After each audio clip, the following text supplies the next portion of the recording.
Palakpakan po natin ang Panginoon. Magandang umaga po sa bawat isa po sa atin, saan man po tayo naroroon ngayon. So, isang mapagpalang araw po sa bawat isa at napakabuti po ng Panginoon dahil tayo po ay binangon niya. Amen?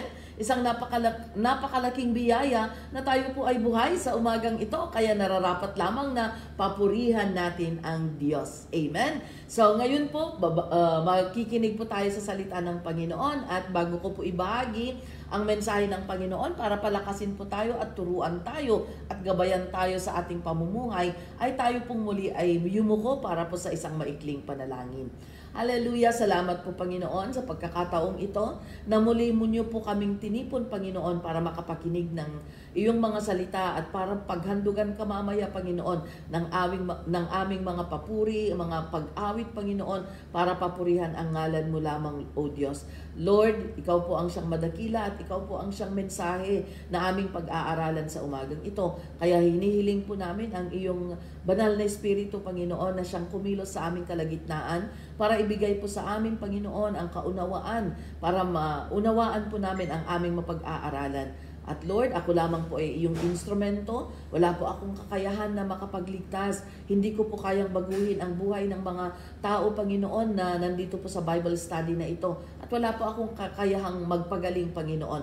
Pero salamat dahil ginagamit mo kaming instrumento, Panginoon, para po maihayag ang iyong banal na salita, para doon po magmumula ang kapangyarihan na makapagpabago at makapagpagaling, Panginoon, sa iyong mga anak. Salamat po o Diyos, ikaw lamang ang aming itinataas sa pangalan ni Jesus. Amen and amen. So praise the Lord. Muli po magandang umaga sa atin. At sino po sa atin ang nanalangin nung bumangon? Patingin nga ng mga kamay ng mga nanalangin. Yan. Yan. Ayan, basic po sa atin ang pananalangin, di ba? Kahit maikli lang, kahit pagbangon natin, sasabihin natin, salamat po Lord at buhay ako. Pero minsan may mga panalangin tayo, di ba, na Lord, sana po ganito, Lord, sana po bigyan mo ako ng ganito. Di ba, marami tayong hinihiling sa ating Panginoon. At minsan, kadalasan, nagtatampo tayo minsan o kaya na nawawalan tayo ng hindi tayo makatiis, kaya tayo na yung gumagawa ng hinihiling natin sa Panginoon sa ating action na o kaya tayo na ang gumagawa sa pamamaraan natin para matugunan ang bawat hinihiling natin. Kasi akala natin hindi sumasagot si Lord. Kasi akala natin walang concern si Lord sa ating mga hinihiling sa Kanya. Pero alam nyo ba mga kapatid, dito po sa Bible, kaya maganda na nagba-Bible study tayo. Kasi dito sa Bible, makikita natin lahat ng kasagutan ng mga bagay-bagay na nangyayari sa ating mga buhay. Amen? Kaya kung ikaw ay isang nananalangin at parang nawawalan ka ng pag-asa dahil parang hindi sinasagot ni Lord ang iyong panalangin, ito po ang kasagutan. May mga guidelines po tayo or may pag-aaralan po natin sa umagang ito. Ay ano ba yung mga balakid? What are the hindrances that yung panalangin natin ay hindi nasasagot or hindrances to prayers being heard? Bakit kaya? Ano ba ang mga balakid? Bakit hindi napapakinggan ng Panginoon ang ating mga panalangin?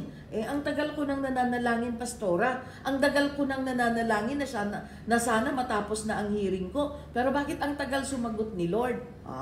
Nandito po sa Bible, tignan po natin. Bakit ba natatagalan? Or bakit ba nahahadlangan ang mga panalangin natin na hindi nasasagot? Okay? Kaya unang-una, basahin po natin in James chapter 4 verse 2. Meron po tayong makukuha dito na aral. At makukuha po natin paano ba tayo mananalangin? Ano ba ang proper way ng pananalangin?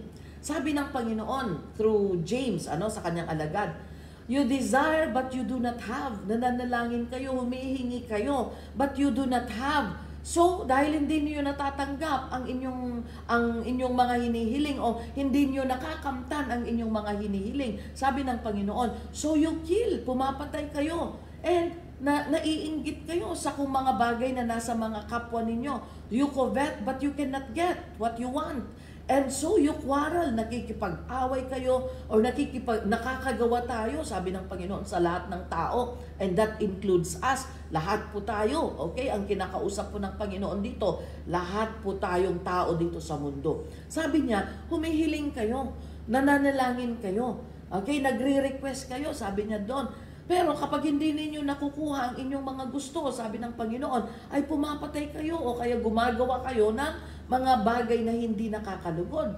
O kinaiinggitan ninyo ang mga bagay na meron o pagmamayari ng ibang tao. You covet and you cannot get what you want. And so, nakikipag-away kayo. Nakakagawa kayo ng kasalanan, tayo ng kasalanan, para makuha natin ang ating ninanais or ating mga hinihingi sa Panginoon.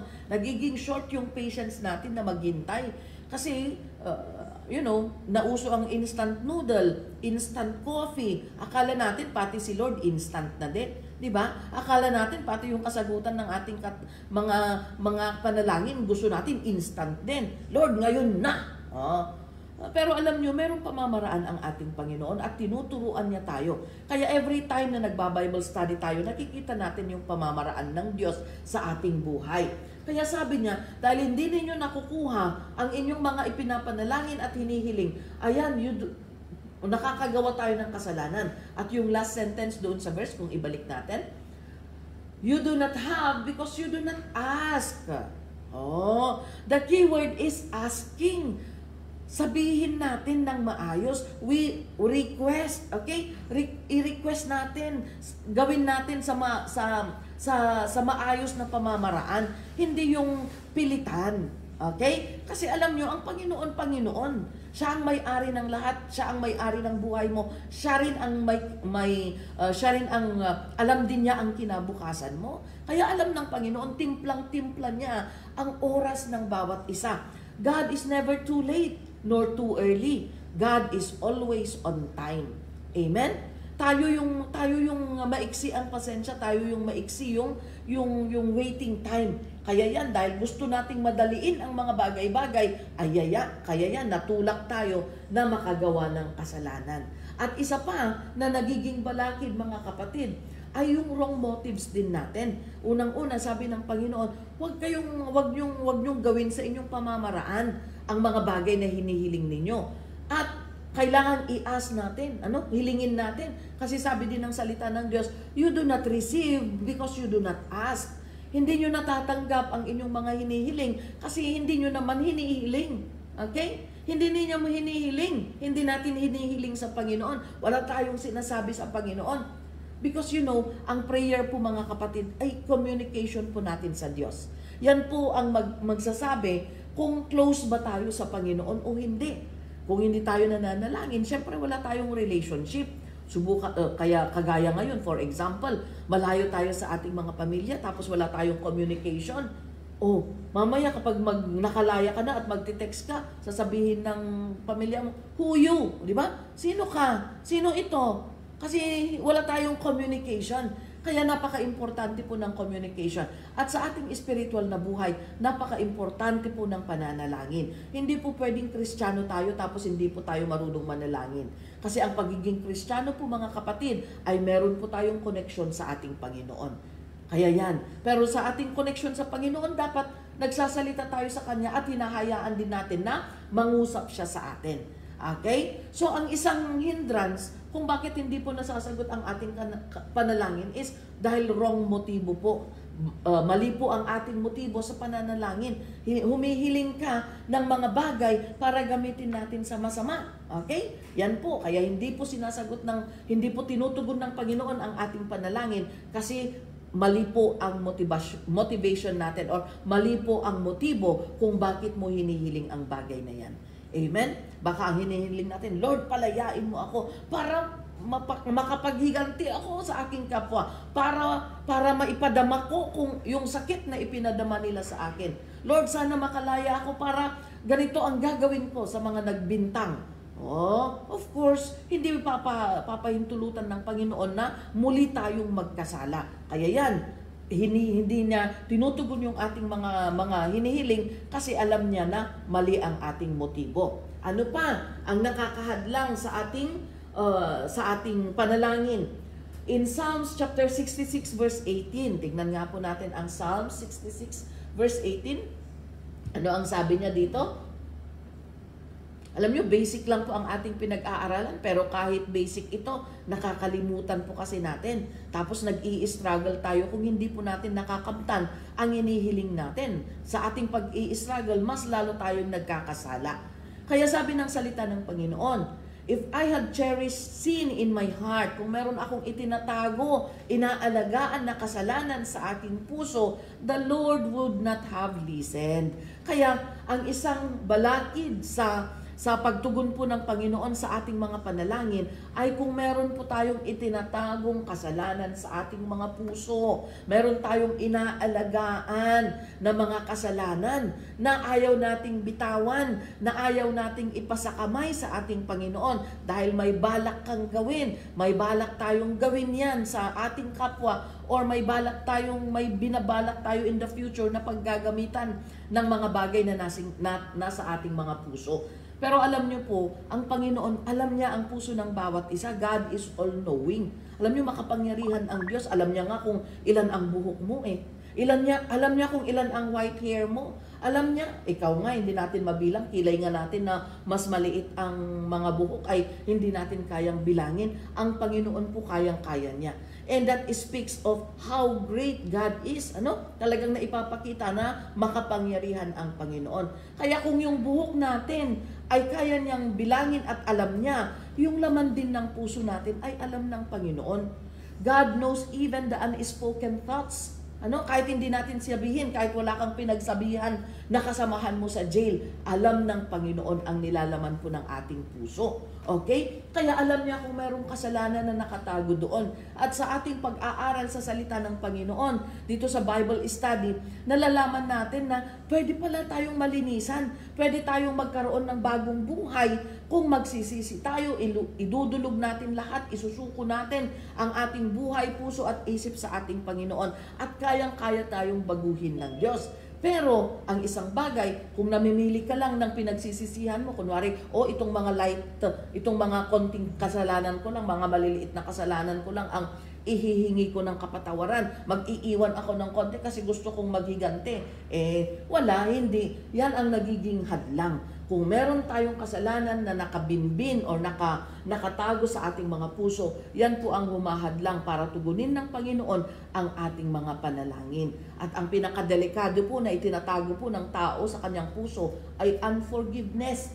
Ang unforgiveness po ay unforgivable sin po ang unforgiveness. Kung hindi po tayo nagpapatawad, hindi rin po tayo patatawarin ng ating Panginoon. Yan po ang sinabi niya sa Mark chapter 11 verse 25. Tignan nga po natin ang Mark 11:25 kung gaano po ka delikado ang pagtatago ng kasalanan. Ano ang sabi niya? And when you stand praying, at kung ikaw ay nananalangin, if you hold anything against anyone, yan. Kung nananalangin ka, kahit ang haba-haba ng panalangin mo, kahit English pa ang panalangin mo, kahit ang ganda-ganda ng pagdi-deliver mo sa panalangin mo, pero ano ang sabi ng salita ng Diyos? Kung ikaw ay nananalangin, and if you hold anything against anyone, meron kang itinatagong galit, meron kang itinatagong sama ng loob, meron kang itinatagong grudges, galit o kaya puot sa isang tao, sama ng loob, forgive them, sabi ng Panginoon, so that your Father in heaven may forgive your sins. Ibig sabihin, bago tayo mapatawad ng ating Panginoon, tayo po muna ay magpatawad. Ang kapatawaran, ang pagpapatawad po natin, yan po ang requirement para mapatawad din ang sarili mong kasalanan. Napakalinaw po, sabi niya, kung nananalangin ka, kung humihiling ka sa ating Panginoon, pero may galit ka sa puso mo, meron kang unforgiveness, meron kang mga tao na hindi napatawad, ano ang sabi ng Panginoon? Patawarin mo muna sila.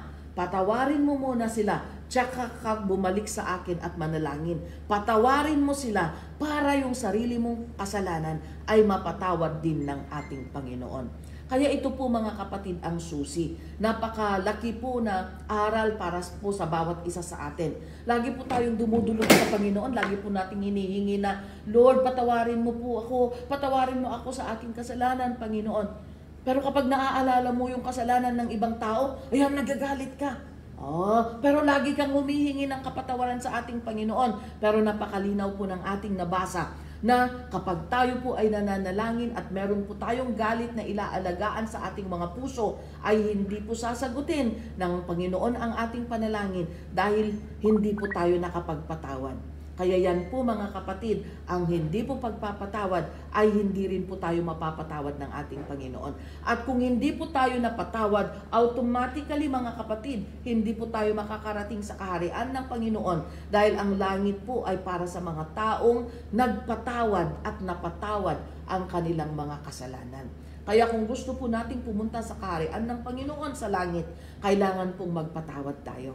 Hayaan po natin. Siyempre, tao din po ako, tao din po tayong lahat. Alam natin yung damdamin ng bawat isa, lalo na kung naagrabyado ka, niloko ka, trinaydor ka, ninakaw ang mga ari-arian mo, o kaya may pumatay sa mga kamag-anak mo, mga mahal mo sa buhay. Siyempre, gusto-gusto nating gumanti, di ba? Gustong-gusto nating ipaglaban ang ating mga mahal sa buhay, ang mga bagay na para sa atin sana pero kinuha ng iba. Ang gandang gumanti, ang sarap sanang gumanti.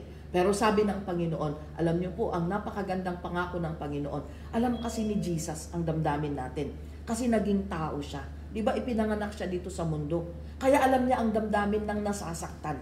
Kaya naiintindihan ka niya, kapatid, na gusto mong maghiganti, gusto mong ipaglaban ang mga mahal mo sa buhay. Gusto mong ipaglaban, idepensa yung sarili mo sa kalokohan ng ibang tao. Kaya ang sabi ng Panginoon, sa akin, ibigay niyo sa akin, ako ang gaganti para sa iyo. Yan po ang pangako ng Diyos. Sabi niya, the battle is not yours. Vengeance is mine. Ako ang maghihiganti para sa iyo. At magaling pong maghiganti ang Panginoon. Kung bakit ayaw ng Panginoon na tayo ang maghiganti? Kasi ayaw ng Panginoon na magkasala tayo. Amen? Kaya idulog po natin, Lord, niloko po ako. Lord, ganito po ang nangyari sa buhay ko. Nagkagulo-gulo ang buhay ko, Panginoon. Kasi merong taong lumoko sa akin. May nagnakaw ng aking mga kayamanan. Niloko ako, kinuha yung asawa ko. Ayan. Pinatay ang anak ko, pinatay ang magulang ko. Kaya ito, gumanti ako, kaya nagkasala ako. Pero ngayon na po mga kapatid, nalalaman na po natin kung gaano tayo kamahal ng Panginoon. Kaya lahat po ng laban natin sa buhay, isuko po natin sa Diyos. Alam niyo, makatarungan po ang Panginoon. Hindi po niya pababayaan ang mga tao na humihingi ng tulong sa Kanya. Amen? Pero kung mayroon tayong galit at hindi pagpapatawad sa ating mga puso, yan po ang humahadlang. Mahal tayo ng Diyos. Gusto niyang tugunin ang panalangin mo. Pero gusto ng Panginoon, alisin mo ang galit sa puso mo. Amen? Hallelujah. So, bakit natin ito pinag-aaralan? Kasi marami tayong panalangin na gusto nating matugunan. Pero hindi natin nalalaman na dahil sa pagtatago natin ng kasalanan sa ating mga puso, yun pala ang humahadlang para hindi po tayo mapakinggan ng ating Panginoon. Amen? Sabi niya sa Isaiah chapter 59 verse 1 and 2. Kung titignan po natin ang Isaiah chapter 59 verse 1 and 2, nakasulat po dito. Alam niyo, lahat po ng mga sinasabi natin at tinuturo natin ay nasa Bible po. Hindi po natin iniimbento. Sabi ng salita ng Diyos, surely the arm of the Lord is not too short to save. Yung kamay ng Panginoon ay hindi maikli para makapagligtas, nor his ear too dull to hear. Hindi po maikli ang kamay ng Panginoon para ikaw ay iligtas at gawin ang hinihiling mo sa Kanya. At hindi rin siya bingi, hindi mahina ang pandinig ng ating Panginoon para hindi niya marinig ang iyong mga hinaing, ang iyong mga panalangin. Pero kung titignan natin ang verse 2, ano ba ang nangyayari? Hindi naman pala maikli ang kamay ng Diyos. Bakit ang tagal niyang tugunin ang aking hinihiling sa Kanya? Hindi naman pala bingi si Lord. Bakit hindi niya naririnig ang aking panalangin? Minsan nagre-reklamo tayo ng ganyan sa Panginoon. Pero ito ang kasagutan. Hindi maikli ang kamay ng Panginoon at hindi bingi ang tenga ng Panginoon. Pero your iniquities have separated you from your God. Iniquities, yung kasalanan. Sabi niya, yung mga kasalanan ninyo, yan ang namagitan sa inyo at ang Diyos nyo. Yan ang tumatakip. para hindi tayo pakinggan ng Panginoon. Your sins have hidden His face from you so that He will not hear. Oh, napakalinaw. Hindi bingi si Lord, sabi niya. Hindi maikli ang kamay ng Panginoon at hindi bingi ang Panginoon. Pero bakit hindi niya tinutugon ang ating mga hinaing at mga panalangin? Kasi yung kasalanan natin, yan ang nagiging rason kung bakit hindi naririnig ng Panginoon ang pag-iyak mo at pagsusumamo mo sa Kanya. Ayan, kaya kailangan po nating bunutin, kailangan po nating alisin ang bawat kasalanan na nakatago sa ating mga puso. Alam nyo, kapag tayo po ay humihingi ng kapatawaran sa Panginoon, God is faithful and just to forgive us. Huwag kang mahiya. Huwag mong sabihin, ay hindi ko ikino-confess ang kasalanan na ito kasi nakakahiya itong kasalanan na ito. Baka malaman ng lahat. Hindi po. Kahit ano po ang ginawa mo, kapatid, the Lord will open His ear to you. Lord, nakapanggahasa po ako. Lord, nakapatay po ako. Lord, nanloko ako ng kapwa ko sa kapwa ko. Lord, ganito po, napakasama ng buhay ko, Panginoon. Patawarin mo ako. Kung magiging honest tayo sa Panginoon, alam nyo, lilinisan tayo ng Diyos. Huwag kayong matakot. Huwag niyo pong sabihin na wala nang kapag-asa ang buhay ko, pastora, kaya ayaw ko nang humiling, ayaw ko nang magsisi kasi hindi kaya ni Lord na baguhin ang buhay ko. Hindi po, mga kapatid. Alam niyo, pero meron pong apostol sa Bible, si Apostle Paul. Alam niyo, si Apostle Paul, napakasama niyang tao. Napakasama niyang tao. Ganyan po i-describe ng Bible si Apostle Paul. Pero alam nyo, nung nagsisi siya at nagkaroon siya ng encounter sa Panginoon, binago siya ng Diyos. At alam nyo, naging alagad siya ng Panginoon at ang dami niyang nagawa para sa kapurihan ng Diyos. Nakapunta siya sa iba't ibang lugar para ihayag ang kapangyarihan at kabutihan ng ating Panginoon. Kaya kayang-kayang baguhin tayo ng Panginoon. Merong mga bilanggo na nanggaling dyan na ngayon ay pastor na po. Nagpapahayag ng salita ng Diyos. Kaya kapatid, ang buhay mo, kayang-kaya kang baguhin ng Diyos para gamitin Kanya sa kalwalhatian ng pangalan niya. Amen? Para gamitin Kanya, para mas maraming tao ang mapunta sa langit kesa sa impyerno. Amen? Kaya wag mong tuldukan ang buhay mo. Ngayon na nalalaman mo ang katotohanan, tayo po ay dumulog sa Panginoon, maging honest tayo. Sabihin mo kahit yung pinakamarumi, maliit hanggang sa pinakamalaking kasalanan mo, i-confess mo sa Panginoon and God will clean you up. Dahil yun ang pangako niya eh. Sabi niya, God is faithful and just to forgive you. Amen? Kaya yan, wag po tayong magtago, wag mong hayaan na merong nakatago sa puso mo dahil yan ang nagiging balakid para mapakinggan ng Panginoon ang hinaing mo. Napakalinaw po ng ating binasa. Ano pa ang nakakahadlang sa ating sa pagtugon ng Panginoon sa ating mga panalangin? In Hebrews chapter 11 verse 6. Hebrews chapter 11 verse 6, makikita po natin dito na sabi niya, and without faith it is impossible. Sabi niya, and without faith, it is impossible to please God. Because anyone who comes to Him, ang sino man na dudulog sa Kanya, must believe that He exists and that He rewards those who earnestly seek Him. Ano ang ibig sabihin nito? Walang imposible sa Panginoon. Pero kung hindi ka nananampalataya sa Kanya at hindi ka naniniwala sa Diyos na namatay sa cross at yan po ay walang iba kundi si Kristo, ay kahit po ang haba ng panalangin natin, hindi po tutugunan ng Panginoon because of lack of faith, kawalan ng pananampalataya sa tunay na Diyos. Amen? Dito po sa Bible study na ito, nalalaman natin na ang tunay na Diyos na ating sasambahin ay wala pong iba kundi si Kristo. Dahil siya po ang namatay sa cross para po tayo pong lahat ay mailigtas. At sabi niya, it is impossible to please God. Makapangyarihan po ang Panginoon, pero kung hindi po tayo naniniwala, imposible po na maging kalugod-lugod tayo sa Kanya.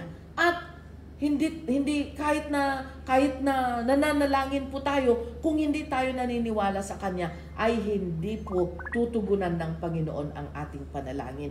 Kaya yan, dapat po ang ating pananampalataya ay nakatuon at nakafocus po kay Kristo. Dahil yun po ang sabi ng Bible, na sabi niya, siya ang daan, si Kristo ang daan, siya ang katotohanan, at siya ang buhay.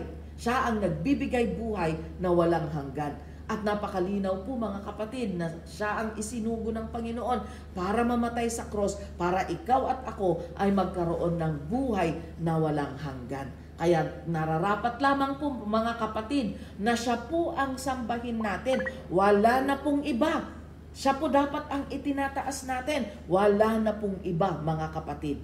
Amen? Napakalinaw po ng salita ng Panginoon na kailangan po na paniwalaan natin siya dahil siya ang ibinigay ng Panginoon para tayo po ay mailigtas. At ang panghuli po na rason kung bakit hindi po tinutugon ng ating Panginoon ang ating mga panalangin ay dahil po sa idolatry. May idols po tayo. Kaya masabi ko kanina, dapat si Jesus po ang ating sinasamba. Wala na pong iba. Dahil ang idolatry mga kapatid ay isang napakalaking balakid, napakalaking hadlang para sa katugunan po ng ating panalangin. At nasusulat po yan sa Ezekiel chapter 14 verses 3 to 4. Okay? Basahin natin sa Tagalog. Sabi ng Panginoon kay Ezekiel, kay Prophet Ezekiel, anak ng tao, ang mga taong iyan, yung mga tao, mga Israelites, ang mga taong iyan ay nagmamahal ng mga Diyos-Diyosan na siyang nagtulak sa kanila sa pagkakasala. You see, kapag meron po tayong idol sa ating mga puso, yan ang nagtutulak sa atin para tayo po ay magkasala. Kaya hindi ako makapapayag na humingi sila ng payo sa akin. Kaya ayaw ng Panginoon na lumapit sila sa Kanya para humingi ng payo, para magpa-counsel or magpa-advise or humingi ng katugunan sa kanilang mga pangangailangan. Kasi dahil meron silang Diyos-Diyosan na sinasamba at hindi ang ating Panginoong Jesus. At kung titignan natin ang next verse, at ang sabi niya dyan, sabihin mo sa kanila, sabi ng Panginoon, binili niya si Ezekiel, sabihin mo sa kanila, ang Panginoong Diyos ang nagsasabi, ang sinumang Israelitang nagmamahal sa mga Diyos-Diyosan na siyang nagtulak sa kanyang pagkakasala at pagkatapos ay humihingi ng payo sa isang propeta, ay tuwiran kong sasagutin sa pamamagitan ng parusang nararapat at ayon sa dami ng kanyang Diyos-Diyosan. Yan, idolatry po mga kapatid. Kinamumuhian po ng Panginoon ang pagkakaroon natin ng idol. Kaya nga sa Ten Commandments, yan ang isang bilin ng Panginoon na huwag kayong magkaroon ng Diyos-Diyosan. Huwag kayong gumawa ng mga ribulto o gawang kamay ng tao. At yun ang sinasamba ninyo, sabi ng Panginoon sa mga tao. At hanggang ngayon po mga kapatid, ganyan po pa rin ang bilin ng Panginoon. Kaya yan, marami pong mga sakuna na nangyayari. It's because yung mga tao nakakalimutan ng magsamba sa Panginoon. Kaya ang mga problema, ang mga sakuna, ang mga dumadaan na mga bagyo sa ating mga buhay, ayan po ang pamamaraan ng Panginoon para tayo po ay tumingala sa Kanya. Kaya tignan ninyo, kapag naglilindol, lahat tayo, Lord, Diyos ko, Lord, Diyos ko, Lord, tulungan niyo po kami, Panginoon. O diba? Napapa-Diyos ko, pati yung hindi marunong manalangin, kapag naglindol na, Diyos ko, naka-Diyos ko na tayong lahat. Kaya minsan pinapahintulutan ng Panginoon ang mga bagay na ito para tayo po ay tumingala sa Kanya. Kaya panggising po ng Panginoon sa bawat isa ang mga sakuna na ating nararanasan sa ating mga buhay. Yan po ang pamamaraan ng Panginoon para tayo pong lahat ay bumangon sa ating pananampalataya at dumulog po sa Diyos na makapangyarihan na siya pong namatay para sa atin. Amen? Kaya nakita po natin dito, kapag meron tayong Diyos-Diyosan na sinasamba at hindi ang Panginoong Diyos, Panginoong Jesus ang ating sinasamba, yan po ang isang bagay na humahadlang para hindi po tinutugon ng Panginoon ang ating mga kahilingan at mga panalangin, mga kapatid. Amen? Sa Bible po nakasulat na ang Panginoon lamang ang ating sasambahin. Wala na pong iba. Hindi po ang mga propeta, hindi po ang mga disciple, hindi po ang mga apostol, hindi po ang mga leader ng church, Kaya ang church po namin hindi po nakakapagligtas. Ang simbahan po namin hindi po nakakapagligtas. Hindi po ako nakakapagligtas. Hindi po nakakapagligtas ang founder ng church na ito. Pero si Jesus na aming binabanggit at ipinapahayag, siya po ang Diyos na makakapagligtas sa ating lahat. Amen? Kaya ito po ang mga gabay natin. Habang nananalangin po tayo, tignan po natin, Lord, patawarin mo kami para humingi tayo ng kapatawaran at sa ating mga napag-aralan, sana alisin na po natin. Alisin natin ang mga idol sa ating buhay. At ang idol po sa buhay natin, hindi po yung mga ribulto na nagawa lang ng kamay. Okay? Hindi lang po ang mga yun ang idol. Pwede pong maging idol ang pera. Kung ang pera, ang pagmamahal sa pera, ang siyang nagtutulak sa atin para tayo po ay magkasala, mang-scam, mangloko ng iba, yan po ay idol sa ating buhay. Pwedeng umiga tayo sa pera dahil sa ating pangluloko. Pwedeng makabili tayo ng mga Louis Vuitton, mga mamahaling mga bagay dahil sa mga na-scam natin, nakulimbat natin na mga pera. Pero naman, ang kapalit nito kung hindi po tayo magbabago, sa impyerno kahihiga. Sa impyerno kahihiga kung hindi po tayo magbabago. Amen? Pero salamat sa Panginoon, hindi pa po huli ang lahat, mga kapatid. Amen? Hindi pa huli ang lahat. Merong napakagandang plano ang Diyos sa buhay ninyo. Amen? So ito lamang po ang ating maihahayag sa bawat isa sa atin. At bago ko po ibigay sa ating MC, tayo pong muli ay yumuko para sa maikling panalangin. Salamat po, O Diyos, sa mga salita mo na siya ulit namin napakinggan para po mabago ang aming mga buhay, mabago ang aming mga pananaw, Panginoon, at para po maitanim ang takot sa aming mga puso para hindi po namin gawin ang mga gawain po na nagbibigay papuri sa demonyo, O God. Pero salamat dahil binibigyan mo kami ng pagkakataon, Panginoon, na makapagbigay puri sa iyo, Panginoon, magbigay karangalan sa iyo, Panginoon, para matugunan po ang aming mga pangangailangan, O God. Lord, salamat po at muli po nagpapakumbaba kami sa iyo. Alisin mo po, Panginoon, ang mga galit, ang mga hadlang sa aming mga puso para po sa aming pagsusumamo, sa aming pananalangin ay mapapakinggan mo po ang hinaing ng bawat isa. Salamat po, Panginoon, at pagpalain mo ang bawat isa, O God, na nandito po sa Bible study na ito. This is our prayer, Lord, in Jesus' name. Amen and amen. God bless everyone. Binabalik ko po sa MC natin. Thank you very much. Yan.